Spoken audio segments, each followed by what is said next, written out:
Files that were recently out by the Trump administration. Big new release of UFO documents. Trump administration shared more videos related to UFO. What did those reports say about aliens? Some of them are actual legitimate UFO files. How do you analyze this object? You can see that it's making a pattern. If you go to Google and you say Puri Jagannath temple. Now, please connect me the dots. Please do that. Please do that.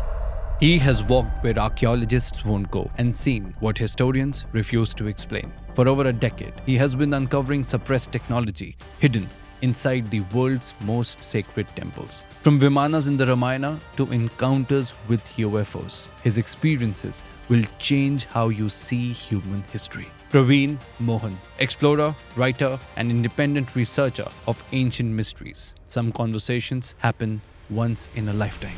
This is one of them. In the city of Salem, in Tamil Nadu, a man has built a temple, and inside the temple, the main deity is a grey alien. Oh my God. The symbol of a flying saucer carved on its stomach.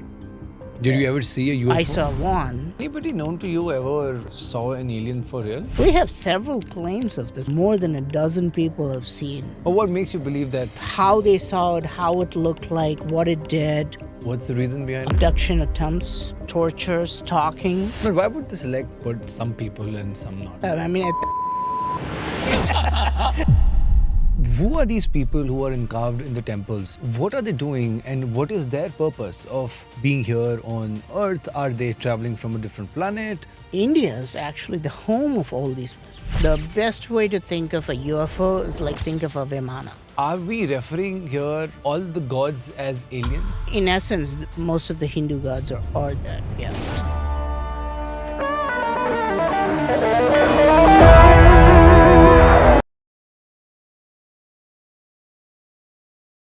Namaste, kaise ho? Before beginning today's episode, I want you to look at my screen first. So there's this YouTube channel that has been posting videos for the last 15 years. 12 years ago, this channel posts a video on Kailasa temple. And the most recent video was posted just 6 days ago. Why am I saying all of this? Think about this individual who is single-handedly taking our Indian culture and ancient knowledge across the globe. Consistently posting for the last 15 years shows his dedication and passion for the subject. Irrespective of our opinions, as an Indian, we must respect today's guest for the work he has put in his life. Presenting Praveen Mohan. Today's episode is not to make you believe something, but is to explore the enormous possibilities of this universe. I must also remind you to subscribe to our channel because Supertalks is not just a podcast channel. We've been running an NGO for the last 10 years for underprivileged children in Delhi. So after you subscribe, I promise more such interesting conversations, while that also helps in nation building. Enjoy the episode. David Wilcock. Who's this guy? Your friend? Yeah. But he said something before passing away? Something happened. All the mysteries are around you. Not around me. It's got nothing to do with me. But yeah, David Wilcock is a very... he's a good friend of mine. And, he appeared in Ancient Aliens many times. Because Ancient Aliens is a TV program that talks about how aliens came in the ancient past and all that. It's a very big hit in the US. Okay. But he appeared on the show many times with me. I appeared on the same shows with him. But what happened was he just committed suicide. So what was the reason behind suicide?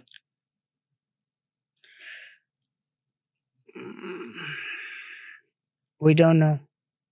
This is my opinion, that we don't know why he passed away, whether he took his own life or whether something else happened to him. We know that he's a UFO researcher. We know that he came with controversial theories. He was in fact giving advice to an aircraft company. And he believed in the UFOs. He believed in many of the so-called conspiracy theories. saying that aliens are controlling, some parts of the earth and so on. We are in that zone, right? So, for example, Praveen Mohan says, temples were built with ancient technology and machines. Now, you can say maybe it's a fact, and you can say, no, that's impossible. Or you can say it's a conspiracy theory, or you can say it's pseudoscience. You can say all sorts of names to it. You understand? And what the most important part of this is to understand this with respect to time. Okay? For example, if something that's being pseudoscience becomes science after many years. Something that is science becomes pseudoscience after many years. You understand? So, for example, UFOs, if you're talking about UFOs, anything related to flying saucers, aliens coming in UAP, that used to be complete pseudoscience 20 years ago. Yeah. Okay? Yeah. I don't know if you know, like when Facebook was launched, I think it used to be called the Facebook. And the only way for you to sign up is you needed a college email ID from the United States. You had to be like, you had to be a college student. Right. So even at that time, when it was even hard to upload a photo on Facebook at that time. Even at that time, when we published photos of UFOs, our entire IDs would be deleted. They would just delete our ID. When YouTube was first launched, if you posted a UFO video, you got banned because it used to be considered absolute pseudoscience. Did you get banned? No, I mean, I was a part of many UFO societies. So we used to upload in the US.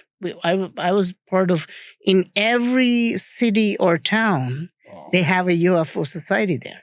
What's a UFO society? So all the people would come together. They would discuss about UFOs. They would go at night to a particular person's house. Oh. They'd go to the backyard. They were the UFO watchers.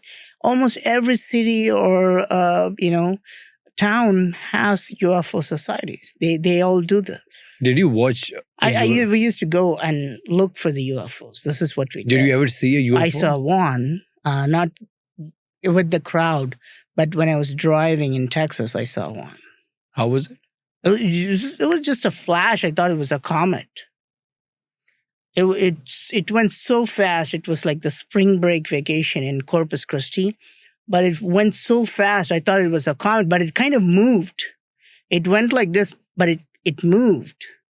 And this is a long time ago. So I remember checking the newspapers to see if there was any news about that, but there's nothing, But if you had a UFO pass over you today, you would probably just dismiss it as a comet, a plane, a drone, right? Something like that. So what makes you say that it was a UFO? Because it moved.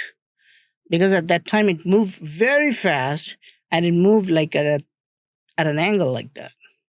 So I thought it was a UFO. I thought it was a UFO and I thought it would be published in the newspapers, but nothing. It did not happen. So what I was trying to say was yesterday's pseudoscience will become today's science. You understand? Yeah. So today, the US government is publishing the UAP reports, right? More than 5,000 UFO reports, right? The government. And then the disclosure is happening as we see. So you don't want to see pseudoscience as just pseudoscience, as though it's wrong. Right. There is a possibility that it can become accepted science in the future. This is true of many. If you look at the history of science and pseudoscience, it's very, very interesting. There's one guy, William Harvey. He's a doctor, medical doctor, right? William Harvey is the first guy who found out that the heart pumps blood. Okay? But until that time, everybody believed that it was all the body parts were creating blood on a daily basis. Okay. So when he published the fact that the heart was pumping blood, nobody accepted that, especially the doctors. They all ridiculed him. And if you read his history, it's so interesting because one time he had to go to great lengths to prove that the heart just pumps blood. Right. So he would bring animals and he would open the bodies and show it to the people. And one time they had a patient who was almost dying in an accident, and he had to literally show it in the king's court, I think at that time. Right. He had to show how the heart was pumping blood, but still the doctors did not believe him. Okay. You know why? Because until that time, they had all been reading the books that were given to them before that time. They made their living with that. Right. Everything is a pseudoscience before it's science. Correct. So when you were saying that, but David Wilcock may not be accurate in certain things, right? When you say, did David Wilcock say something strange? Did he believe in like aliens? Did he believe in UFO? Now, we don't know if David Wilcock was just speaking something that makes no sense, or we don't know if he was working on something futuristic. You see? Anything can be true. Anything can be true. What's your take on it? Because you have worked with him closely, and I see that his final statement was, "I'm amazed I'm still alive." Is this true? Yeah, he did many things.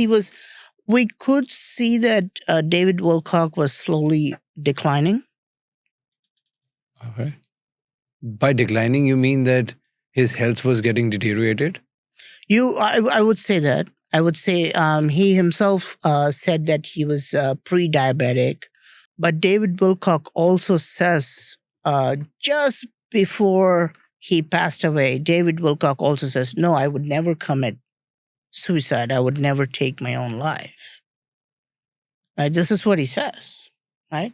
But this gets very tricky, right? So because there was a series of those things that were happening at that time. It was not just David Wilcock. There was one guy called Nick Pope. There was another scientist. I don't remember his name. There was another scientist who also just disappeared. Okay, and he was talking about UFOs. And then Eric von Daniken, the father of ancient astronaut theory, he passed away. So there was like a lot of people just passing away one by one. And I think there were like 12 scientists missing or, dead, who were all working on the UFO-related subject in the US. So one side is that this might all be some conspiracy, or all might be just natural death. But if we just think that this looks a little unusual, that all of these 12 people die at the same time, what would be the potential reason? What could be? What do you think? I would say that there are several takes to this, several angles to this, okay? One is that, yes, it could just be a coincidence, okay? But think about this, right? So let's say, you had a car accident in your street today. You're just going to dismiss this. So if another car accident happens tomorrow, then you start recognizing a pattern. But when you see 12 car accidents in your street for the next 12 days, then you know that it's not a coincidence, right? So because that's what kind of confirms that there is a bigger problem. Yeah. Now we don't know for sure, because I'm not a UFO researcher. That's not my primary field of interest. And I'm not into politics in the US or in India. Well, I don't lean left or right or center, and I don't talk bad or good about one, like Trump or, the Democrats, or, in India, like BJP or Congress. I'm apolitical. I'm not political. But David Wilcock was political. He was leaning on to one side. And then he had multiple angles to it. So when you or political, you're actively involved. Like Trump was getting shot, right? If you're not a political guy, you don't risk those kind of assassination attempts. But once you become political and once you get involved in this conspiracy theories and in this high-tech, UAP disclosure, extraterrestrials, you kind of risk your life into this. Right. What we do know is that David Wilcock did say, no, I will not take my own life. He actually says that, right? And then that's exactly what happens. And the way it happened is very interesting because David Wilcock, according to the police report, David Wilcock himself calls the police. Okay, this is the police report. David Wilcock himself, he's sitting or standing outside his house and he calls the police and says, there's an issue. I mean, not exactly those words. He's like, there's an issue, I'm going to leave or something like that. That's what the police report says. And the police report says by the time they come there, David Wilcock takes his own life by pulling the trigger.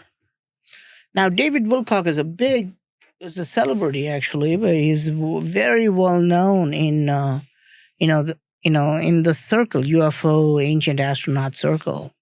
So when David Wilcock passes away, you expect it to come all over the news, right? You would expect that, but nothing. It was almost completely covered up. We could not even verify if David Wilcock had passed away for maybe 36 hours. We were trying to contact him, trying to email him. Right. We're trying to scour the news, searching the news online, but nothing for 36, almost a whole day and maybe another half a day. Because nothing came out. And very, very slowly that news was,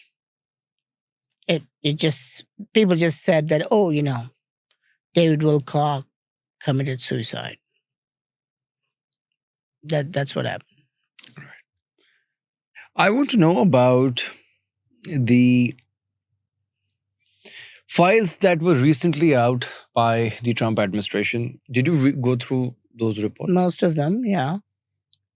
What did those reports say about aliens? Because after that, since the time Trump has officially released the files, everybody has maybe somewhere started believing in what they never believed in.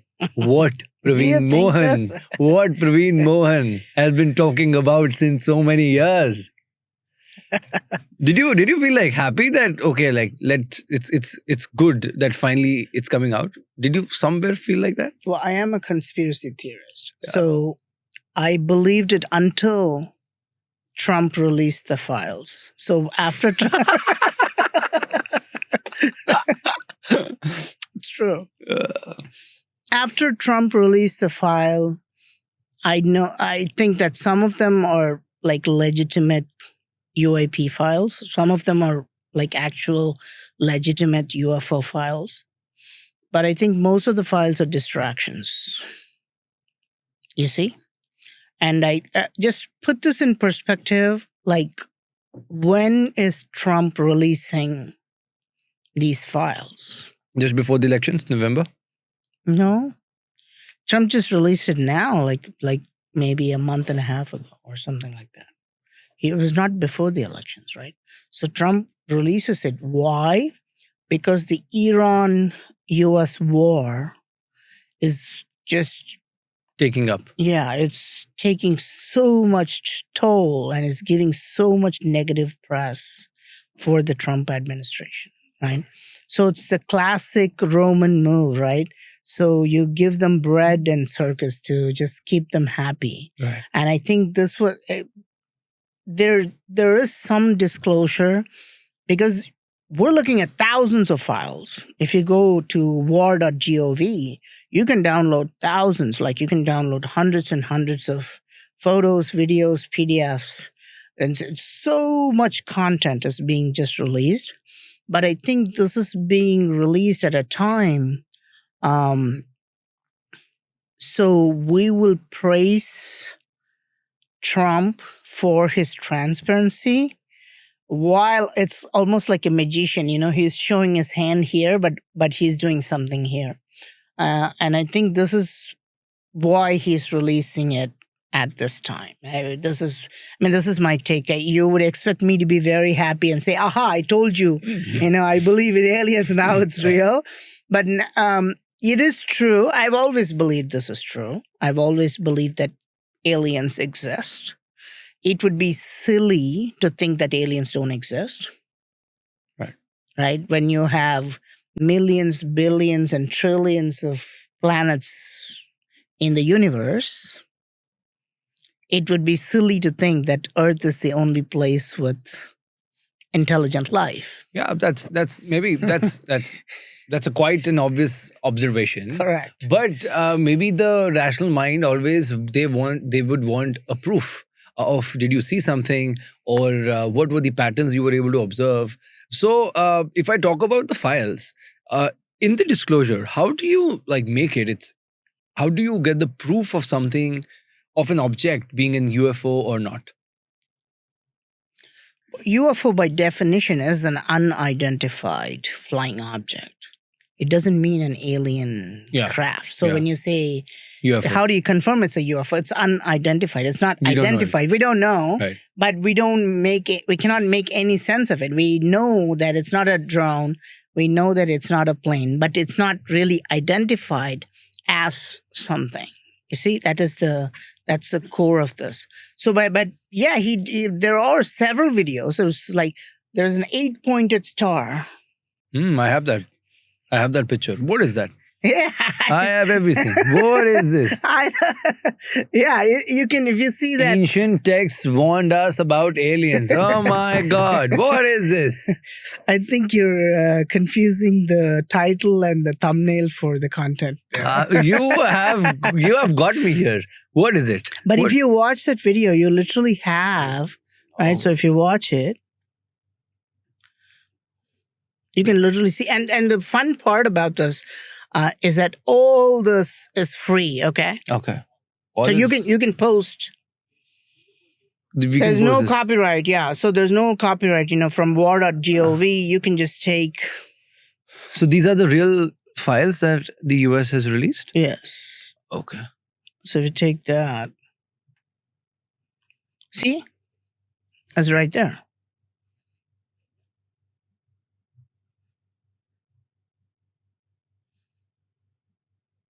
How do you analyze this object? What do you see? How do you relate to any of our ancient texts? What do you think is it making in the sky? You can see that it's making a pattern behind it, right? You can see that when it's going, you can see that it's making a pattern.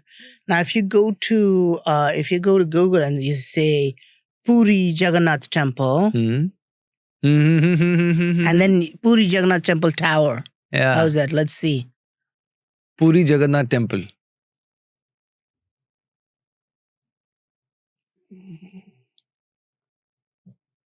You want to look at the flag? On the very top, just below the flag, let's see. Yeah, you're going to see the same kind of 8-pointed star. All right, back to this. Yeah. Oh, no, please connect me the dots. Please do that. Please do that. Please do that. No, but I mean, see, we know that we had 8-pointed stars. We talk about yantras. We talk about yantras like the Neel yantra, various yantras with 8 points. Like if you're looking at Mount Meru from the top, all sorts of details are mentioned in text. But we never thought that we'd find an 8-pointed star-like structure being disclosed by the U.S. government. The U.S. government came out. This is an actual video from that. but it looks very much like that yantra on top of the temple. Again, another UFO just looks like a trident, like a trishul. Is it in this video? I don't know if it's in this video.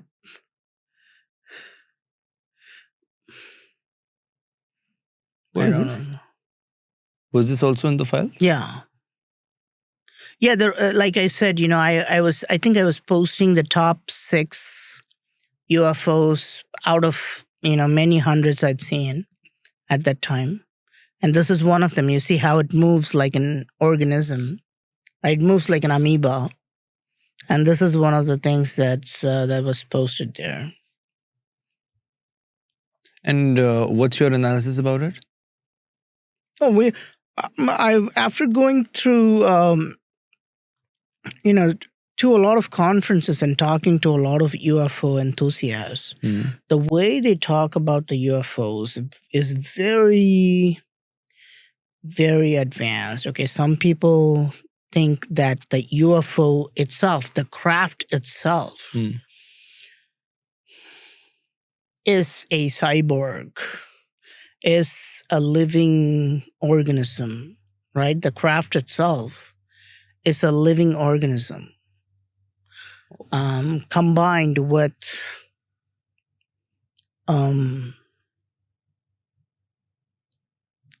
living organism combined with machines. Does that make sense? No. Okay. Now, how about I say, okay, Sharma is a cyborg, right? Because he's only 75% human, but he uses his phone 25% as the most important part of his work. How's that? So you are a cyborg, like you're an organism, but you're also partly machine, right? It's somewhat true. Right. That without that part of machine, you may not be able to function very well. Like you may not be able to do most of the things. Right. Now, today it's in your pocket, right? Now, tomorrow it'll be implanted in your brain, right? So that kind of work is already done. That kind of Neuralink, Elon Musk's idea of putting a chip in your brain, right? So you don't need anything. Right. Today, I don't know if you're using Meta glasses, if you're using your phone, if you're using an Apple Watch, you are a biological organism, but you've kind of put a machine on your body. But the next stage, in maybe just 25 years, right? The next generation, that would be implanted inside you, in your brain, maybe in your body. It would be implanted. This is just going to be the future of humanity as well, right? Now, so you become a cyborg, right? So you're not, you're a human. In your mind, you're a human, right? In your mind, you're a human using Instagram. But on Instagram's mind, Instagram is using a human. You understand? Right. So you think you're using Instagram, but Instagram is using you. Okay. Now, so you have already become a cyborg. I've become a cyborg. The more and more gadgets we're going to use, we're going to have an Apple, you're going to have a Meta glasses on, you're going to have an Apple Watch, you're going to have a phone that's going to do any of your work, and you're going to AI power everything, right? So you become a cyborg. You already are 25%. Yeah. Machine. That's just a fact. Right. In the future, it'll be changed more and more. People might have an extra arm. Right. That's completely machine, for example, right? So the way they claim is that these UFOs, the one that you saw moving like an amoeba, is not fully a machine. But a living organism. It's a living organism that's combined with a machine. Right. Right. What is this structure? What is this? So this is the 8-pointed star mentioned in Sumerians and in the Sumerian carvings in modern day Iran. Okay. You can find this carved, the 8-pointed star. Okay. The same thing you saw in the UFO there. Yeah. Here it is. And we can see this in India too. And this is what you can see this in Aryantra. Yeah, Aryantra. Yeah, this is Aryantra in the temples. These are also glimpses of the UFO? Mm-hmm. Various kinds. What is this?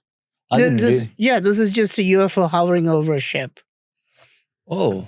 Various. So if you go there and if you download the files, and I have it down, because they delete them sometimes, right? And I have downloaded everything, but you'll see a variety of different UFOs. It had a Trishul as well? Yes.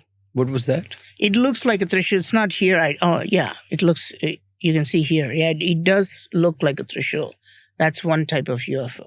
How do you link this to our ancient knowledge So my question here is, how can we understand with our ancient texts that the UFOs which we were referring to were the similar ones which are being talked about today?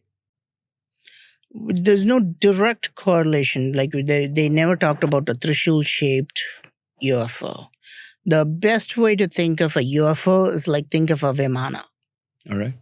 Okay. If we had to say it in Hindi or Sanskrit or Tamil or whatever, the best way to say is you can call it a Vimana.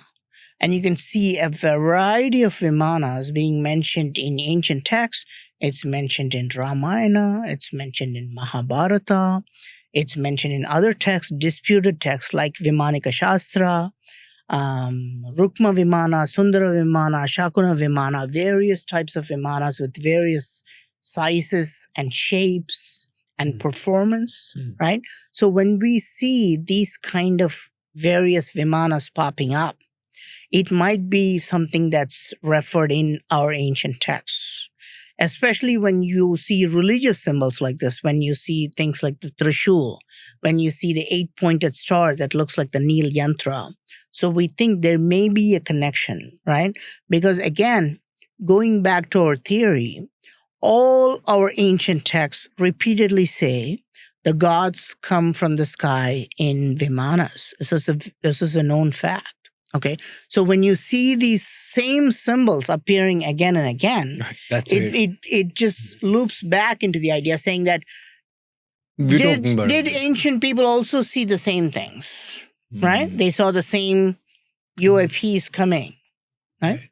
Do we find any of these carvings in any temple wherever you visited till date? We have lots actually. We have carvings of Pushpaka Vimana. We have a cave painting in a place called Onake Kindi. Okay, this is in a remote part of Karnataka. All right. It's a little bit twisted because it's a privately owned farm, but there is a kind of a hanging cliff. But if you go there, you will see a cave painting there in the rock, and it looks exactly like a UFO. And it even shows like two kind of extraterrestrials like climbing up or something like that. Okay. If you go there, you will see, you can still see that cave painting. Some say the cave painting is 3,000 years old. Some say it's 10,000 years old, right? Yeah. So you will be surprised how many cave paintings exist of UFOs and extraterrestrials. They are found all over the world.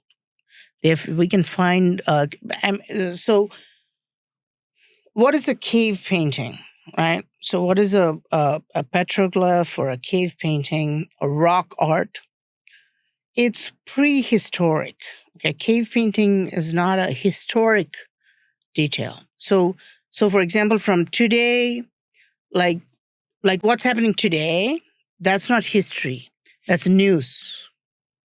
So anything that happened from yesterday to, like, let's say 2,000 years in India, that's considered history. And you can split that history into many parts. You can split that into ancient history, contemporary history, Right. colonial history, that kind of stuff. But anything that happens in yesterday and like 2,000 years ago, that's history. Because people could write the history at that time. They could record that history, you see. But anything that happened before that, anything like we attribute to quote unquote cavemen, that's considered prehistoric. That's prehistory. So cave art is prehistoric. You don't find any written evidence. But you see time and time again that they carved UFOs, they carved alien-looking things again and again. It's the most dismissed thing amongst experts. Experts just dismiss it as like, oh, this is just an art. They just dismiss it. And even, to be honest with you, in Bhimbetka caves in India, one of the oldest caves of India, okay, you will find a figure holding a trishul. This is said to be 10,000 years old, I think, right? This could be the oldest evidence of Lord Shiva. It's like a figure holding a trishul, right? Normally you would think that because it's somewhat clear evidence that this is the for 10,000-year-old carving showing a trishul, a man holding it, you can easily attribute this to Shiva holding a trishul, but they don't do it. They just dismiss it as, oh, this is just a meaningless carving. And when they say like an alien-looking thing with a strange face, they say, oh, these guys probably wore a mask. It's a priest wearing a mask. That kind of thing. What makes you believe? And I want to understand with your own perspective, who were aliens? Who are these people who are carved in the temples? And when you see them, what are they doing? And what is their purpose of being here on Earth? Are they traveling from a different planet? Or did we have people traveling within different realms? Or were they traveling through different lokas? How do you process this as a researcher? So let us say today, Elon Musk is launching an IPO, this, of SpaceX. He's just become a trillionaire, the world's first trillionaire. Yeah. So he makes a brand new rocket that can go out of the solar system. And let's say he goes to planet X, okay? So Elon Musk goes there, he lands, he takes his rocket and it's kind of roaring and it just lands on planet X, right? But on the planet X, there's like cavemen kind of people living there, okay? There's like 500 cavemen kind of people living there. They can only make primitive sounds and communicate with each other. They have to go far away to get drinking water. They don't know how to make fire. Okay. So when Elon Musk opens the door and comes out of the rocket, all these cavemen, they go into the cave, they hide, and they look at Elon Musk. Okay. You see? Now, Elon Musk, hopefully the atmosphere is the same as what we have. So Elon Musk takes a lighter, he lights a cigarette, right? So he clicks the light, and then the cavemen are amazed. The cavemen are saying, what is he doing? How is he able to make fire? Right? This only happens naturally. We don't even know how to make fire. Only the forest fire comes and it hurts us. How is he able to click and make fire, right? And then he pushes a button and out of the water bottle, he takes a sip of water.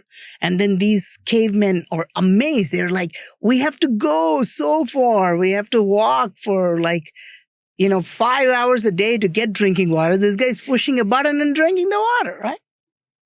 Now, but the cavemen have a leader, right? And he wants to be the alpha male. So the caveman comes and tries to attack Elon Musk, right? And he's coming with a big giant club to attack Elon Musk. But Elon Musk pushes a button from his laser gun and then hits him with the laser gun, and that guy immediately burns into ashes. Okay? Do you see this happening in the future? Maybe. And what would the other cavemen think of Elon Musk? Maybe like an alien. Would they think of him as an alien, or would they think of him as a god? Probably as a Who god. could make fire, who could use water, who could burn anybody with... Maybe.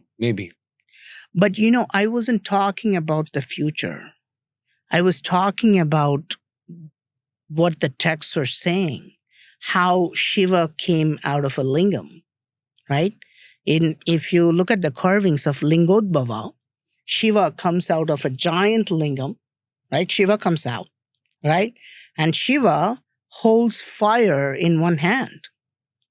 This is his form. Shiva is holding a flame in one hand.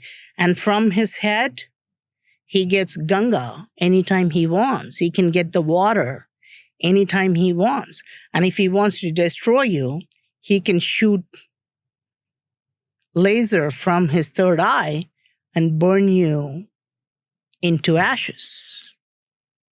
Right? And this is exactly what we're thinking. We're thinking, is this really what happened 12,000 years ago? Right? Did Shiva come from Shivaloka, right, and land on planet Earth and civilize the humans? You see? Because this could just happen in the future again when Elon Musk goes to Planet X. So why could it not have happened many thousands of years ago on our planet Earth? Right? See, a lot of people today think that, Shiva, it's just a mystical thing. It's non-existent.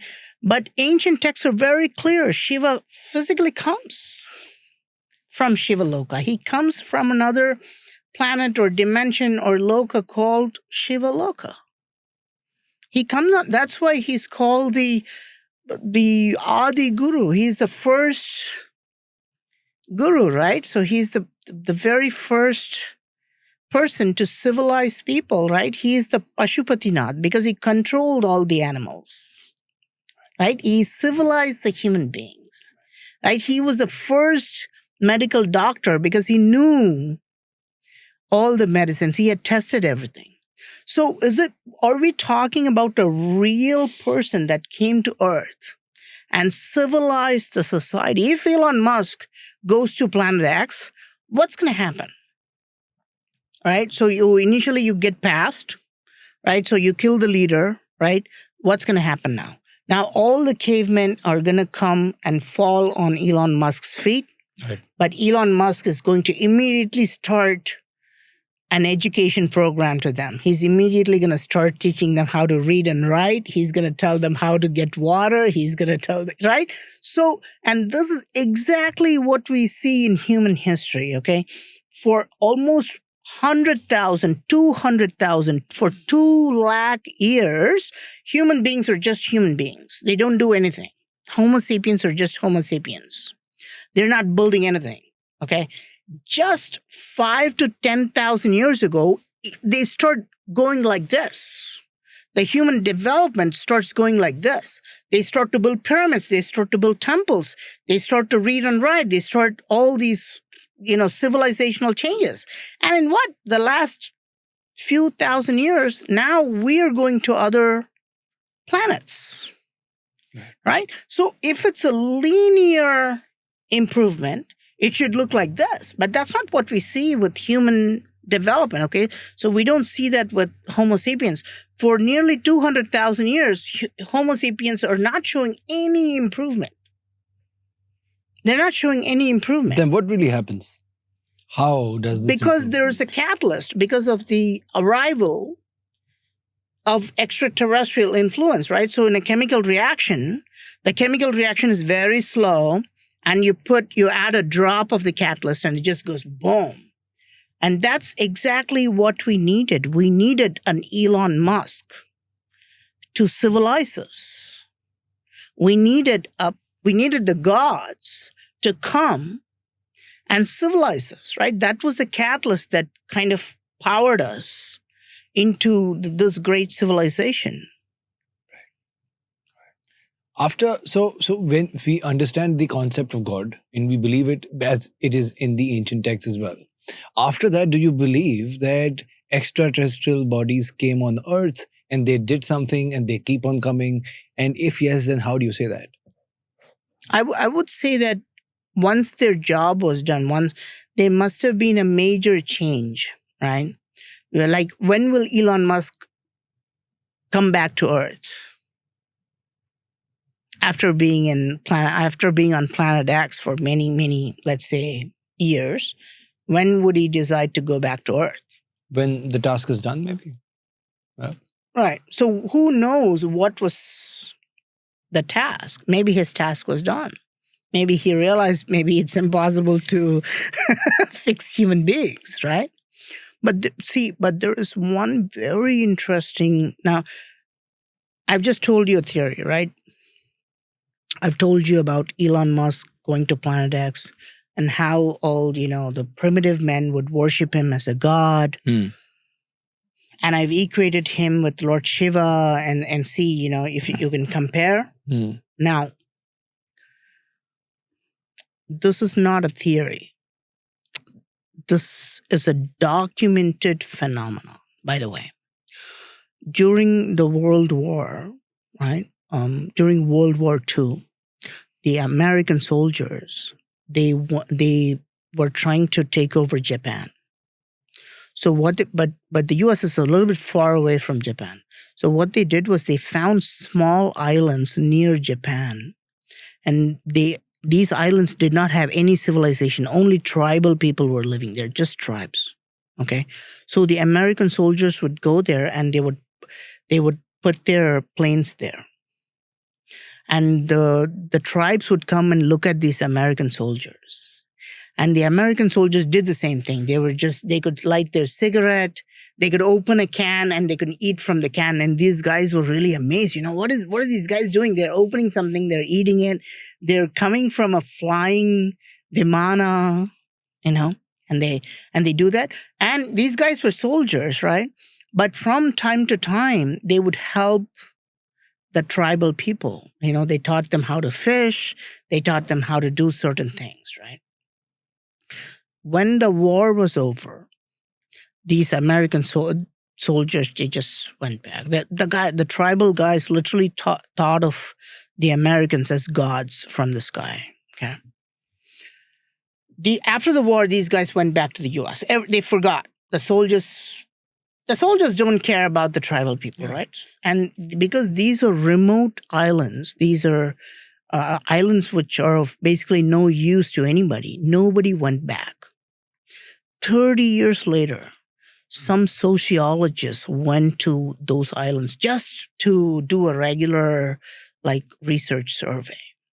And what they found was really shocking, because these tribal guys had created small planes with wood, and they'd made runways, and they'd made goggles, they'd made binoculars, and they were praying to these guys to come back. They were literally worshiping them as gods, and they had created models of Vimana, our flying craft, and they'd created models of everything they had used, the weapons they used. They had created a gun out of wood, and they were using it. And they had a god, and the god's name was John From. The god's name was John From. We don't know. He probably said, "I'm John from California," but they didn't know that. So they called this god John From, and they were worshiping him as a god for the past 30 years. So the entire generation had changed, but they had taught their kids saying that one day the gods will come back. But until then, you have to keep praying to the gods and worshiping the gods and make models of what they used. Now, this phenomenon is known as the cargo cult. It's called the cargo cult because, the soldiers went there to basically just use it as a storage place for their cargo. This is called the cargo cult, and it's a documented human phenomenon that this is how human beings would react if extraterrestrials come, right? In the past, 1,000 years ago, right? 5,000 years ago, if an alien came in a UFO, right? And it landed there, most people would worship it as a god. Okay? But it gets even more interesting. In the city of Salem, in Tamil Nadu, there's a city. City's name is Salem. Okay. If you go there, a man has built a temple, and inside the temple, the main deity is a gray alien. Did you know this? Is that the alien temple that people keep on talking about? Is it for real? It is real. I have been there. The alien temple? Yes. Oh my God. Oh, yes, really? it's a gray alien. If you go on my channel, you'll see. So he's built. God. Yeah.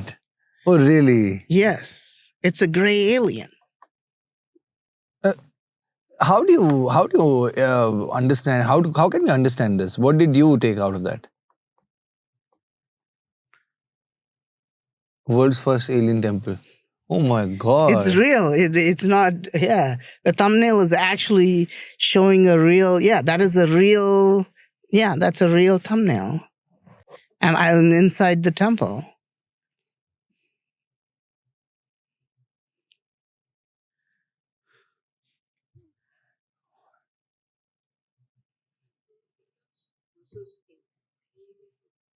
Who's praying here? Do people come and pray here? In this video, I was very surprised to see that somebody had built a temple.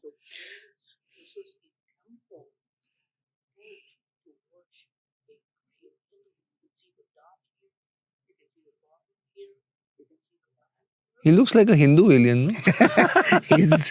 He's made it. See, watch what happens. I was talking, and they just come in and they started to worship. Like I saw two families coming in, and it was very normal for them. They just came in, they touched the feet, and they did that, and they worshipped, and they left. What's this? That's Agastya, Sage Agastya. And, the person who runs the temple told me that Agastya came in his dreams and he told me to build an alien temple. So you met the person who made this? Yeah.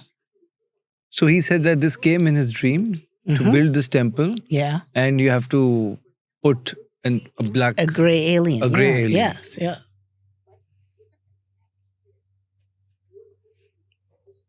Yeah, there's a UFO. He's put a lot of secret symbols.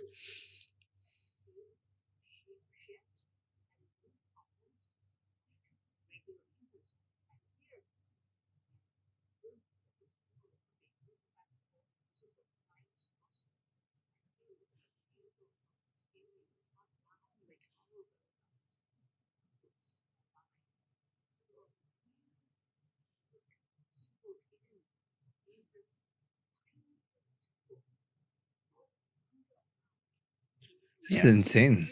You should go there, man. Really? You love it.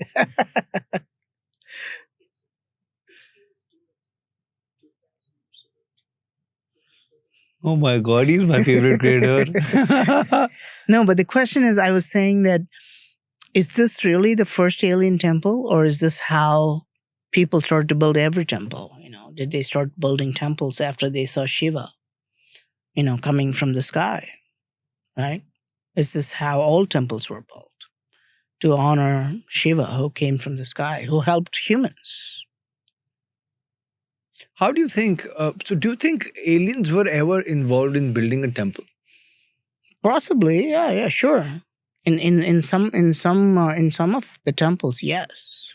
They must have used alien technology. They must have taught, just like how they would have taught humans how to do certain things.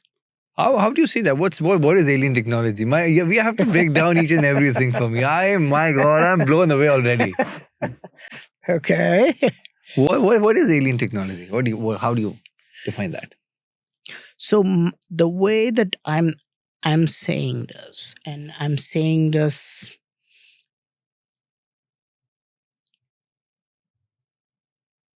because that's what the ancient texts repeatedly say. The ancient texts of India, and it's not just India.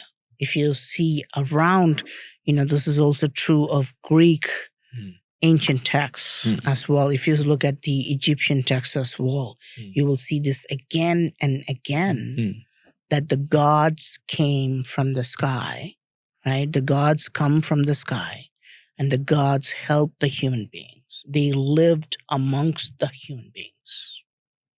Right. Okay. So for example, let us say there was a terrible demon that is basically causing so much, take for example Ramayana, right? So Ravana is a demon who's torturing everybody, right? He's torturing humans as well. So they all pray to Vishnu. Now Vishnu is in Vishnu Loka or Vaikuntha, right? But he comes from Vaikuntha, and he comes as Raman, or you see? Right. Now in today's world, in today's terminology, Vishnu would be an alien. You see that? In today's terminology, Shiva would be an alien coming from the sky, from Shiva Loka, right? Like Superman, right? He's an extraterrestrial. Now, I don't mean this disrespectfully, but I'm saying this is exactly what the ancient texts are saying. Today, people are very embarrassed to say this, right? So they come up with all sorts of circus to pretend this is Shiva's just a symbol. He never existed, right? Or Shiva is just a human being who lived amongst us, right? But no, ancient texts are very clear that Shiva lives in Shiva Loka, and he comes from Shiva Loka. Shiva by itself, we have a particular form in our head. Now, when we see alien temple, how do you think the structure has come into the picture, or how this creation of the entire concept of this visualization has ever happened? You mean the gray aliens? The gray aliens. The gray, okay. Yeah, that's a good question. So the exact depiction of these gray aliens actually comes from so many reports of alien sightings. In the US alone, we have hundreds and hundreds of alien sightings every year. Okay. Every year, people claim we have seen aliens coming. And based on the sketches, they've made these are called alien grays or zeta reticulans. They're normally called zeta reticulans. Okay. They are also known as gray aliens. And there was an incident in Roswell, UFO alien incident in Roswell. Okay. And they made a sketch of what they saw. And it's based on that depiction that, the gray aliens. There are many varieties of aliens reported around the world. Around the world, a lot of people have, do alien sightings. We do get lots of emails. I personally get lots of emails saying that, I had an alien sighting. Aliens did this to us. The aliens abducted someone. Is there any real, solid, hard evidence that proves the existence of aliens till date? No. I would say no.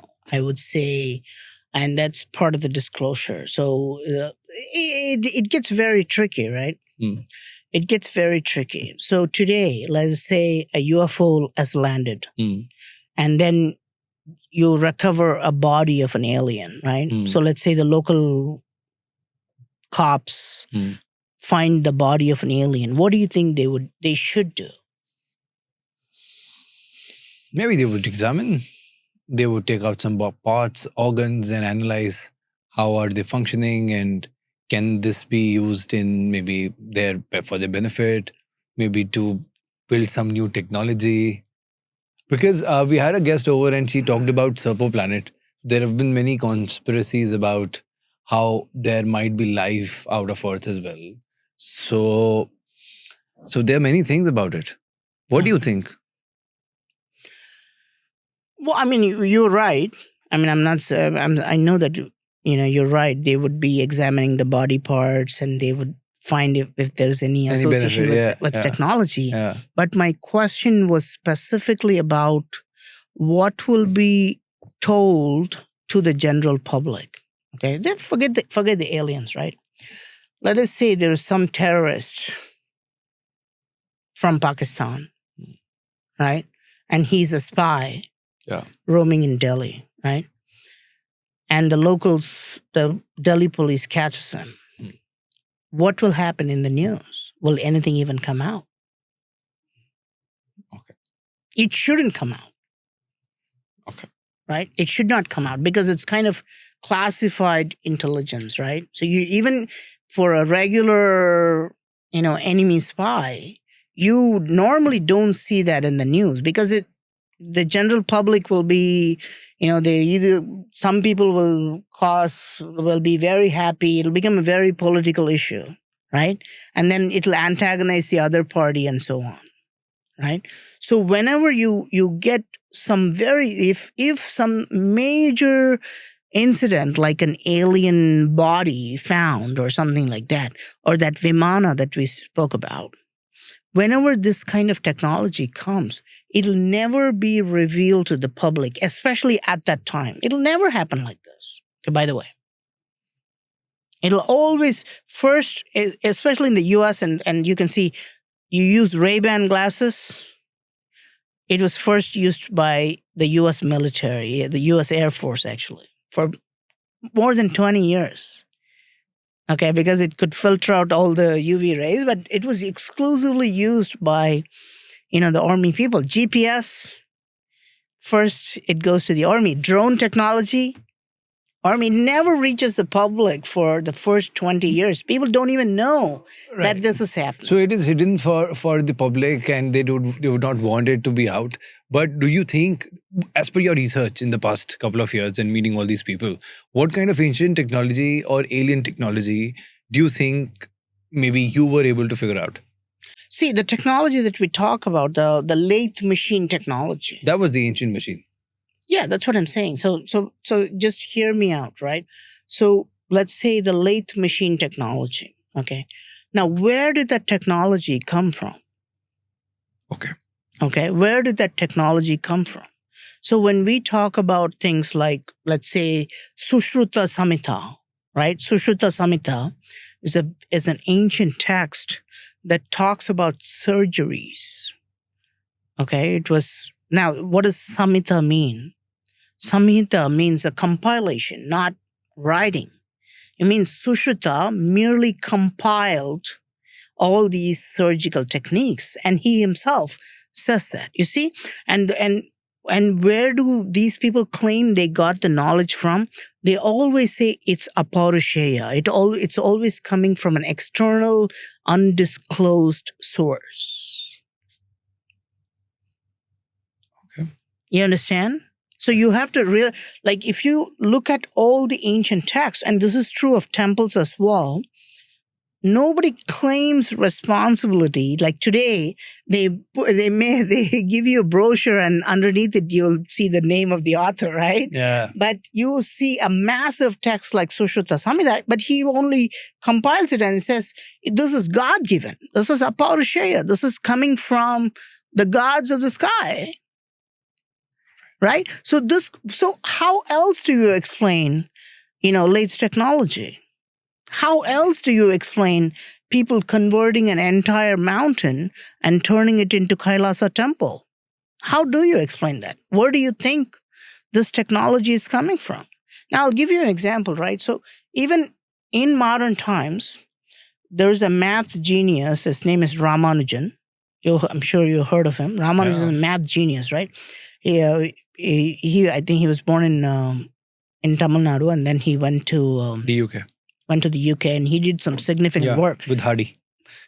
Yeah, but he never claimed that he did it. He always said that the goddess was coming, and he was just downloading the files.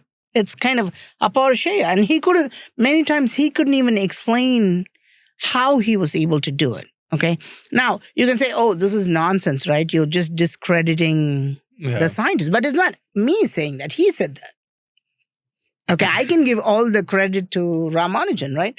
But Ramanujan himself was giving credit to the gods. You see? So what do you attribute his math to, right? I would call it supernatural math. Okay, you see, this is where I think it is. And this is the same, and you will see a lot of people doing this kind of psychic channeling today. A lot of people do psychic channeling. They're downloading the files, and it's kind of a mystery how you get a new idea. What does this mean for people in general? Like when we listen about everybody's curious to know about aliens. How does this mean, or what does this mean for the future? What is the plan? Where is the human civilization going? What do you think? It happened very slowly, so slowly that you won't even notice that these are changes. Okay? The changes will happen so slowly that you won't even notice that these are changes. But what will happen is that humans will accept UFOs as a fact, aliens as a fact, that aliens live amongst us, they visit us. They might realize that humans are also partially alien. Okay? Humans, like, where are the aliens? It may be us. We may be the offsprings, right, of that. And then we might become aliens even in our lifetime. We already have space tourism. Jeff Bezos, if you just give $100,000, he'll take you just about, about the atmosphere, and you can see Earth from, you're basically doing space tourism. And people do this. The YouTubers are doing this, right? So imagine that we live in a time where we have a space war. Like we're having space tourism. Like you don't have to come to Cambodia with me to tour the temples. If you have enough money, you can go to space tourism. Can you believe that, right? So in 20 years, in 30, 40 years, if we are lucky, in our lifetime, we will see people going to other planets and becoming aliens for those people living there. Right. You see? So, and it'll happen very slowly, right? The same, like in my lifetime, I'm telling you, right? People used to laugh at UFO and aliens. They thought it was something's wrong with you. Right? Today it's normal, right? Tomorrow they'll show us alien bodies. 10 years later, they'll show that we have a little bit of alien DNA inside us. Right? Like now we accept that, we have a little bit of Neanderthal DNA, right? So, and then in 30, 40, 50 years, we'll go to other planets. Right? So you shouldn't even think there's one more planet and the aliens are coming from there. Right. And this is exactly it's relatable to the idea of the locus. They're not talking about one loca, they're not talking about two locas, they're talking about multiple. Correct.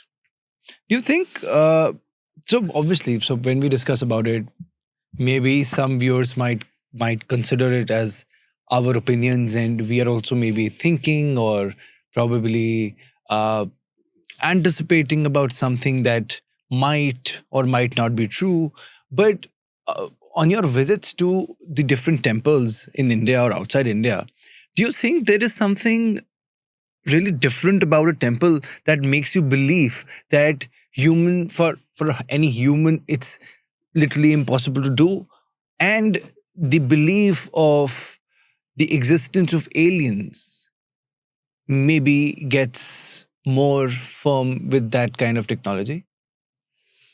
If you look at the Kailasa temple in Ellora Caves, it's said to be built in 18 years. Now they keep changing. Originally when I visited the Kailasa temple, that's maybe like 15 years ago, I was the first one to document the Kailasa temple. They said it had 8 lakh tons of rock removed. Now today, if you go to Wikipedia, it'd say 400,000 because they keep pushing the number down to make it more feasible.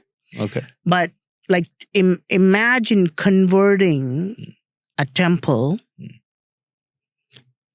converting a mountain. Imagine converting. Is your video? Yeah, I think it should be At that time, we didn't have any camera equipment and we had to do a DSC. We're trying our best 15 years ago. Now, this is made just from one mountain, by the way.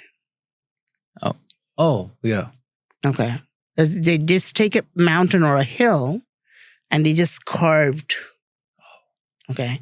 And it has multiple floors too. So if you see here, you can see multiple floors on maybe there. Oh, sorry. So you can see multiple floors there, and you can see a bridge, you can see kind of a balcony, you can see carvings. And what you see is that, like, think about this, right? You had to plan everything and execute this without any errors at all. Okay. And it's just an extraordinary temple, which kind of defies all explanation. So if you go to the Kailasa temple, it literally makes you wonder how the heck they built a temple like this. It literally makes you wonder if it was being built with the knowledge of the gods or the knowledge of the extraterrestrials. Yeah.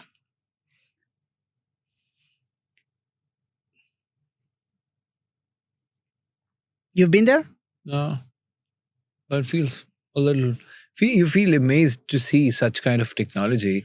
Or even when we see the temple, isn't it so probably amazing to know that what kind of material was used while maybe extracting or even the stone during those times? Correct. Even the structure which was made. Yes. The carving that has been done. How is it still the same? Yes. Or probably just maybe similar to what the way it was created thousands of years ago, and it's as similar as it was before. Yes. Yeah, this is a very advanced technology, right? And this is, see, at least I'm showing you the screenshots from Wikipedia, right? And it shows the timeline, right? 756 to 776 at that time. And if you look at the Wikipedia page, at that time it says 800,000 tons. But then they now keep changing to make it appear more possible, right? Because they just keep altering the data to suit their own agenda. What are these carvings about? Well, on one side, you'll find Ramayana. And on the other side, I think you'll find some parts of Mahabharata. Yeah, see? It looks like Vanara. Yeah, that's Ramayana. Yeah. Is this inside? Inside, yeah. Inside. Even the main Lingam itself is also just part of the mountain, that one.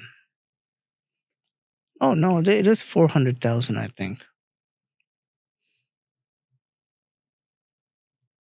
I think maybe I took half. This is the Shivling, right? Yeah, that's the Shivling. I was just showing them that for every hour, if the time they were giving, I think they were just giving 18 years to build this temple, right? So that means for every hour, they had to remove 5 tons of rock. That means 500,000. Whoa. 5,000 kilos of rock every hour they had to do. continuously, right? That So some seems- people argue and they might say that there might be hundreds and hundreds of people working. Yes. So how do you think the alien concept matches this idea? It doesn't. If you argue, and what I'm trying to say there, if you have the time, you can watch that video. Mhm. What I'm trying to say there is I'm basically taking the numbers and I'm reducing the numbers as much as I can, right? And I'm saying that it'll take 5 tons every hour continuously, right? But then if you see their timeline, they keep saying that we don't have this kind of technology. A temple like this was not built before that. You see? A temple like this was not built before that. So that means they had to do it without any errors. And this removal doesn't involve the carvings, like making the minute carvings of all the stuff. And it doesn't involve the planning and the architecture. So it just actually increases the man hours more and more and more. And even if you had, let's say, 1,000 people working, right? Still, you had to remove 5 kilos every hour without any breaks, right? So, and this is the technology that we're talking about. Kailasa is the temple that was constructed with this kind of technology. What kind of a new technology is that, right? So, let me tell you, right? So, you are building the studio. How do you build? You're building a house. How do you build? You start from the ground level, Right? And you get a lot of materials. You get the bricks, you take the stones, you take the concrete, you start building by adding materials from the ground level. Right. This is the normal way of constructing anything, but it's by adding materials to it. It's by adding stones, it's by adding wood, it's by adding metal, right? And you start from the ground level. Now, this is the positive construction technology. Kailasa temple uses the exact opposite technique. It did not add one thing to it. Did you know that? There's nothing external added to the Kailasa temple. Not even the main lingam is an external stone. So they created the entire thing by removing the unwanted materials. So they did not add any metal, they did not add any wood, no cement, no brick, no stone, nothing external was added to it. Just by removing the existing rocks and whatever was unwanted. So the lingam is not the lingam. They didn't make the lingam. They just removed. Carved out the unwanted. Exactly. stones. So the pillar you saw, massive pillar, right? Maybe 30, 40 feet pillar.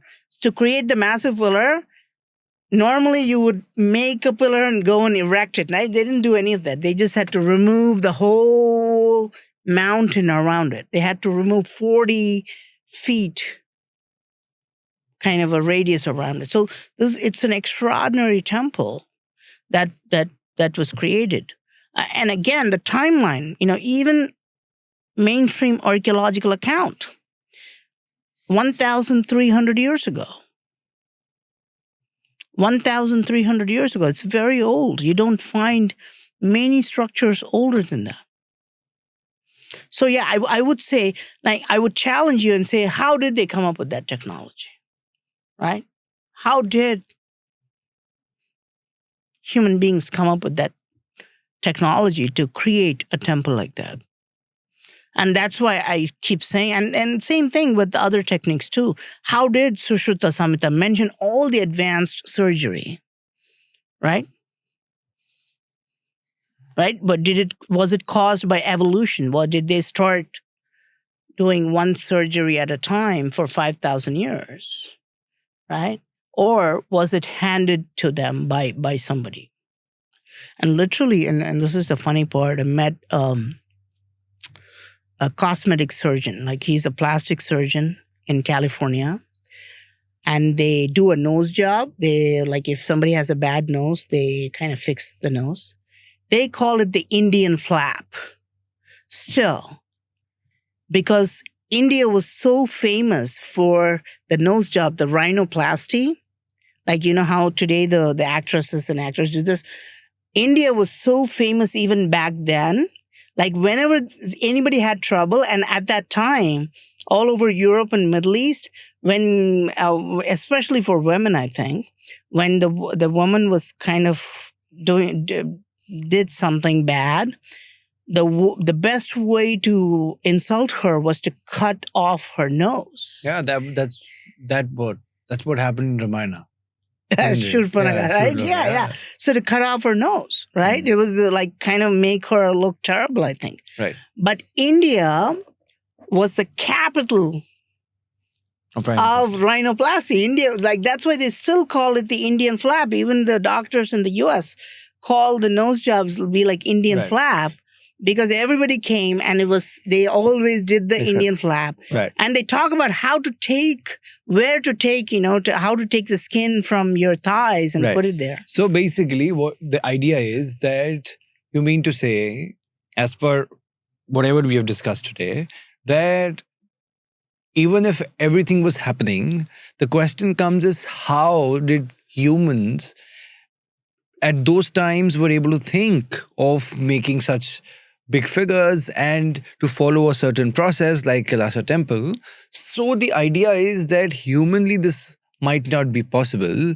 So there were aliens who maybe invented, who gave this a thought, or who were the initial builders of something like this, which even today we do not have a concrete evidence of. Yeah, something similar. Yeah. My idea is to simply say that we see this in ancient texts, that the gods came from the sky and they helped the human beings. Right. The gods came from the sky and they had various technology. The gods came from the sky and they taught us what herbs to use to heal ourselves. The gods came from the sky and taught us how to read and write.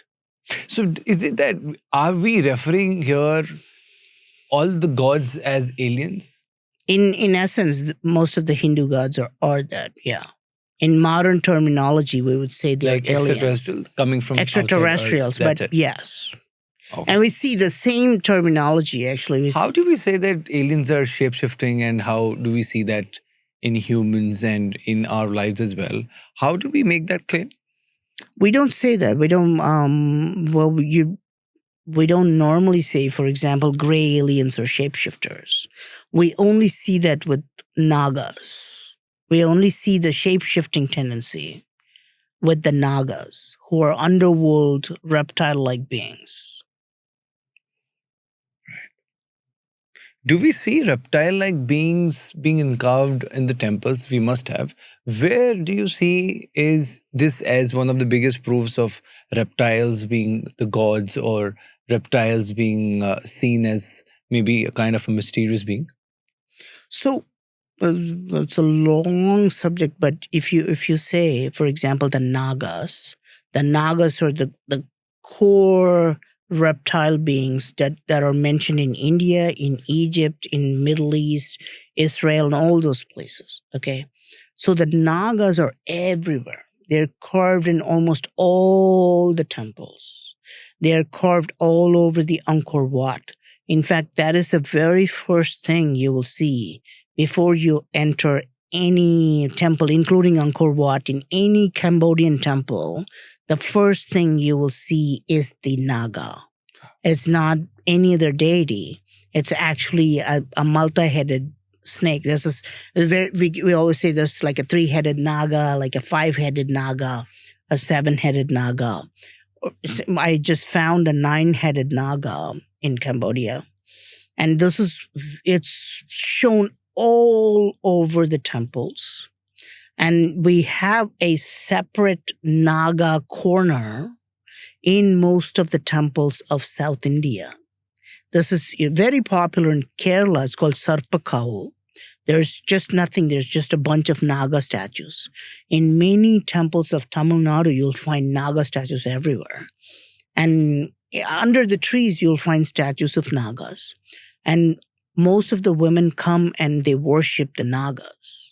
And this, of course, just ties in with the popular, I think in Bollywood, it'll be like the Nagini and all that stuff, But it's still very popular there. Now, if you come to Kanchipuram, there is a temple. Now, again, I want to say that it's not just related to the snakes. In Kanchipuram, if you come to a temple, you'll find a lizard. You'll find two lizards, actually, a silver lizard and a golden lizard. And you'll see people lining up in queues to touch them and worship them. Again, another temple in Andhra Pradesh, there's another temple that also worships lizards. So this kind of, the way you want to think of this is that for us, we just see the good in everything. Right? And we know that the Nagas exist in the underworld according to ancient texts. What is this Blythe intaglios? What's Blythe intaglios? What's that? Oh, there's a place called Blythe in the US. And there are carvings. Like you'll see, it'll just appear like lines. I don't know if you've heard of Nazca lines. Mm-hmm. Have you heard of Nazca lines? Okay, good. So we have similar lines in the US as well, in a place called Blythe. This is a kind of a small town in the US. We do some research on it. If you go at the ground level, you don't see anything, right? You just look like lines. But if you take a drone or if you take a helicopter and if you fly above, you can see various figures. Figures of?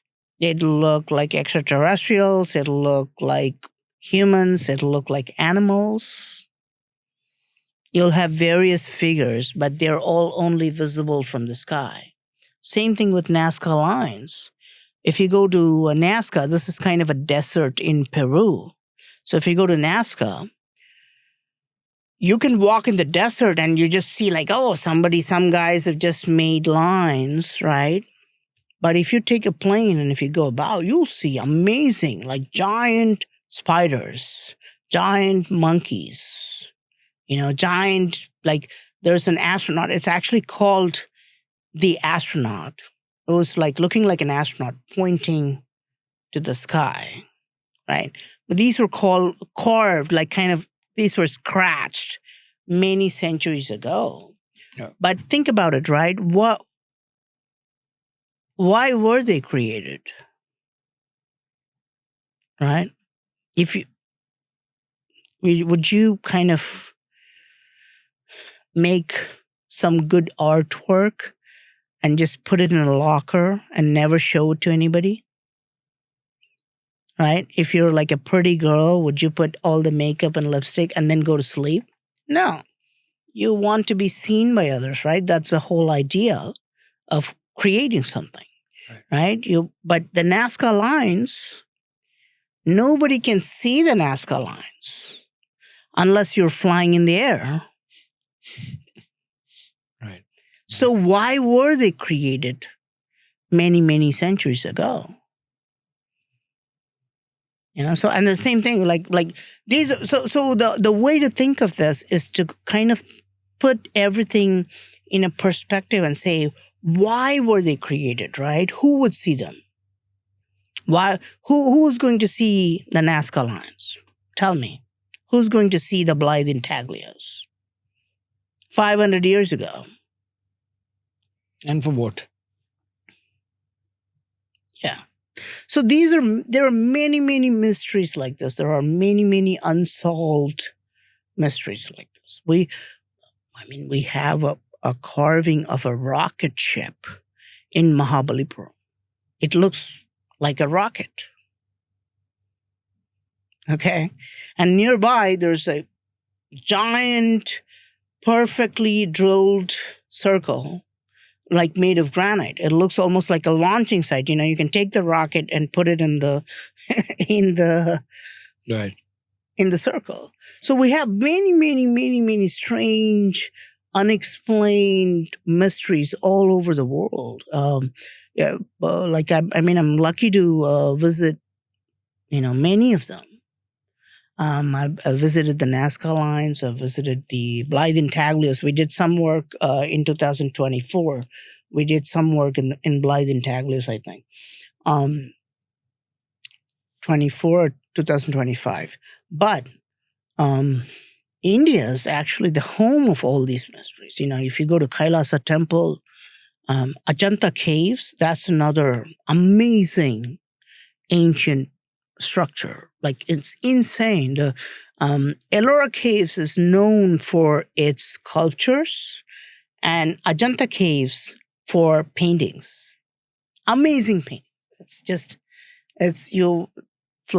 impossible to explain the beauty of it. All the stories painted, and it's a very remote location too. It's full of amazing paintings. So do you think in the future aliens would maybe take over the earth? No. I don't particularly think of it. How do you think like that? How do you think of the future? If they wanted to, they would have finished it already. So what do they want? We go to, the jungles of Africa and we study chimpanzees, right? Sometimes we put a chip on them. Sometimes you take a few chimpanzees and put it in the zoo. Sometimes you take them to the lab. Sometimes you put a tracker on them. Sometimes you inject, new things into them. But we don't want to take over the jungle. Yeah. We don't think of the chimpanzees as our equal. We don't, right? So that's not, I think that's kind of, Yeah. We just observe them, right? That's what I would do, right? We just observe. Did anybody known to you ever saw an alien for real? We have several claims of this. Many, many people, more than a dozen people have seen, they claim they've seen. Do you personally know them? They came to me. Not in my friends or family like that. No, nobody came to me and said, "Oh, I've seen that." No. But then I've had somebody will email me and say, "Well, here's an alien that's stalking me, that's kind of trying to bother me," and I react exactly like you do. I laughed, even worse. At least you laughed a little. But I used to think they were nuts, to be honest with you. But after they repeatedly send me emails and I talk to them, and after they come to meet me, just notice that they're regular people, very rational, sane, normal people. They don't have any problems. My initial reaction is they have some kind of a mental issue. But no. Except for maybe one or two. But most of them, they're just normal people. But what makes you believe that this is a real thing? The details and how they're reacting. And I'm more skeptical than you. Actually, I don't believe anybody, right? But the details they're giving and the consistency and the way they're acting. Details like? They're very specific about how they saw it, how it looked like, what it did, when it happened. Imagine you're a cop investigating me, right? You're going to ask so many questions in so many forms. But if my details are consistent, well, right? So this is what happens, right? So if it's a real event, no matter how many times or in how many ways I ask you, the details are the same. So it's real. And if you get to know me, right? Now you only know me for a few hours. But let's say you meet me on a weekly basis. So you get to know this person, right? So I get to know you. I get to know if Sharma is going to be drunk or not, right? So I get to know if Sharma is a play, right? So, or if Sharma goes to temples every day. I don't know that now, right? But I get to know you. But after talking to these people, and there's so many of them who I used to just dismiss, But yes, I've seen many people who legitimately claim they have done alien sightings. They have had extraterrestrials contact them, and they've come in contact with them. What's the reason behind it? Several. So variety of reasons, abduction attempts, torture, stalking, like how I was just saying, like we observe chimpanzees, like they observing them, trying to abduct them. Variety of reasons. But why would the select put some people and some not? No idea. I mean, thank God it's not me. Right? No idea. But it's very hard because you don't, like, what are you going to do with them? You cannot provide a solution for them. You cannot provide a solution for them. In India, of course, people like Georgia Sokolos, all these ancient alien guys, they often ask me, especially when I go to the US, they kind of tease me and they say, you have 1 billion people, you don't have any UFO societies, you don't have any UFO groups, and so on and so forth. Because it's very hard, right? But in the US, again, it's very common. Yeah. You can easily find a person with a UFO sighting, an alien sighting, right, in every city. Sure. To conclude this episode, if there's one thing that all Indians should know, and they should be probably, because now that we take the ancient history and ancient knowledge into consideration, what should they know about themselves? And what should they know about their identity as an Indian?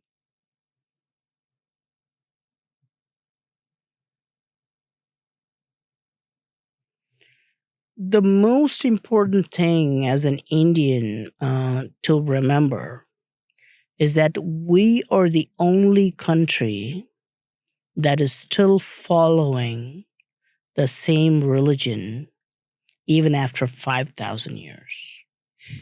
The most important detail that they have to remember is that we have 1 billion Indians who are still worshiping the same gods without missing the continuity, even after thousands and thousands of years.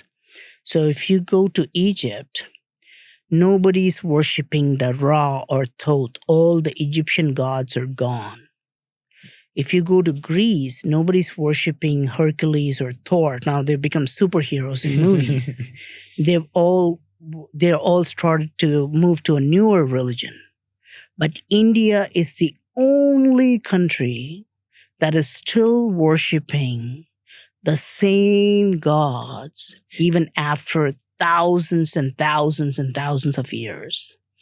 And there's going to be a huge attempt by external forces to change that. Okay? There's going to be a huge attempt to change India also, to make sure that we no longer worship these gods. In the next 50, 100, 200 years, and this is part of the brainwashing to say, how can you believe in so many gods? Why are your gods looking like this? And how can you accept this theory? And how can you say that there are many gods? And how do you worship these gods? And this is all superstition. This is actually a veiled attempt to change our beliefs and our religion to just adapt to their religions and their beliefs. Okay? And it's our responsibility for every Indian, because this is the last bastion. This is the only country that still has that. Okay? And it's all our responsibility to stand up and say, no, we are very proud. We may have many differences, but we should be saying, no, we are very proud that we are continuing to worship the same gods. We are proud of our religion. And it's our duty to keep it for another, thousands and thousands of years. That's what I Beautiful. would say. Beautiful. I think this is what connects the south to the north and north to the west. That if somebody is, I often watch videos of some really, really hidden, or not hidden maybe, really poor villages, even if they're not probably eating 3 times a day, still I would see their videos doing bhajan. Still I would see them sitting in temples and doing kirtans. And I think this is one connection that weaves the entire nation together. Be it, I feel so proud when I see the people in the south so culturally rooted. Even the actors in southern industry, I see them wearing dhotis and I see them wearing tilak all the time. And now you would see the difference in north as well. Because of the invasions and we couldn't see the temples in north of India, still I would say that people love going to Hanuman temple on every Tuesday. They love to go to Shani temple on a Saturday. So this belief is keeping the entire country intact, and as a nation we are one. Before I would let you go, I was just thinking the other day that before I die, which are the 5 temples I must visit in my life? And nobody better than you who can recommend. So before anybody leaves this earth, which are the 5 must visit temple that every Indian should go? The first one is Kailasa temple in Ellora caves, because it's made out of a single rock and it's a marvel, right? The second one is Angkor Wat, the world's largest religious structure and the world's largest Hindu temple in the world. This is in Cambodia, by the way. The third one is Chennakeshwar temple. This is in Karnataka. This is known for its machining technology. This is known for its rotating pillars. It's actually known as the Kalakshetra, or the ocean of art, because it has more than 10,000 carvings. The Chennakeshwar temple in Belur. That's the third one. The fourth one is the Prambanan temple. This is in Java, Indonesia. You won't believe the beauty of this temple. Okay, again, it's out of India, but once upon a time, it used to be a part of the larger India, right? So if you go to Prambanan temple, it's just a magical sight. And the last one is the Brihadiswara temple in Tanjavur. Okay, once you set your eyes on the Brihadiswara temple, you'll never forget it. So those are the top 5 temples you need to see. And what are we seeing Praveen Mohan doing in the next, say, 2 years or 5 years of time? We are doing lots of tours. Many requests have come and they're like, you're so selfish. You just go to the temples yourself.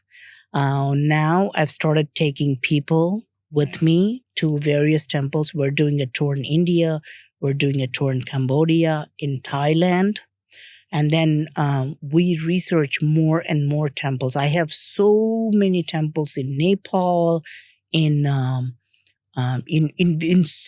Vietnam. We want to stay in Vietnam for more than 6 months because there are so many Hindu temples. Okay, so my list is long and it's full of ancient temples. Beautiful. Best of luck for your tours. And thank you so much. It was great to host you. Thank you for having me. आज का पूरा show देखने के लिए दिल से शुक्रिया। Episode कैसा था मुझे कमेंट सेक्शन में जरूर बताइएगा। चैनल को सब्सक्राइब भी अवश्य करें, क्योंकि सुपर टॉक्स एक मूवमेंट है जो हमारे देश का भविष्य उज्जवल बना रहा है। जय हिंद।